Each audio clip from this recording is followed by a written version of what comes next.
পরিচয় করিয়ে দিই। ও আমার হাজব্যান্ড অনিক মাহমুদ, আর ও আমার ফ্রেন্ড মেঘলা। আসসালামু আলাইকুম দর্শক, আশা করি সবাই ভালো আছেন। গরিব ঘরে রাজপুত্র নাটকের অষ্টম পর্ব ছিল সত্যি দারুণ ও চমকে ভরা। অনিক, মেঘলা এবং বৃষ্টি তিনজনই এখন মুখোমুখি অবস্থায় চলে এসেছে। আমরা অনেকেই ভেবেছিলাম গল্পের বড় মোড়টা হয়তো আরও পরে আসবে, কিন্তু হঠাৎ করেই গল্প এমন এক টার্ন নিল যা দর্শকদের একেবারেই অবাক করে দিয়েছে। এখন দেখার বিষয় এই মুখোমুখি অবস্থার পর গল্প কোন দিকে এগিয়ে যায়।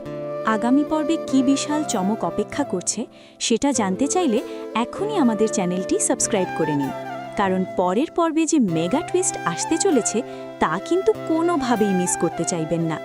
আর ভিডিওটি কবে আসবে তা ভিডিওর শেষে বলে দিব। তো আজকের ভিডিওতে আমরা আলোচনা করব অনিক, মেঘলা ও বৃষ্টির এই নতুন পরিস্থিতি নিয়ে। পাশাপাশি থাকছে রাতুল ও তার ম্যানেজার সাব্বিরকে ঘিরে কিছু গুরুত্বপূর্ণ কথা ও সম্ভাব্য টুইস্ট। তাই পুরো ভিডিওটি মন দিয়ে দেখতে থাকুন। আর হ্যাঁ, আপনারা কে কোথা থেকে আমার এই ভিডিওটি দেখছেন কমেন্ট করে অবশ্যই জানিয়ে দেবেন। আগামী নবম পর্বে আমরা দেখতে চলেছি অনিক, মেঘলা ও বৃষ্টির এক চরম মুখোমুখি মুহূর্ত। এই পরিস্থিতিতে অনিক আসলে কী সিদ্ধান্ত নেবে? সে কি বৃষ্টিকে তার স্ত্রী হিসেবে পরিচয় করিয়ে দেবে, নাকি মেঘলাকেই নিজের স্ত্রী বলে স্বীকার করবে? এই প্রশ্নগুলোর উত্তর ঘিরেই আগামী পর্বে তৈরি হতে চলেছে টান টান উত্তেজনা ও নাটকীয়তার এক নতুন অধ্যায়।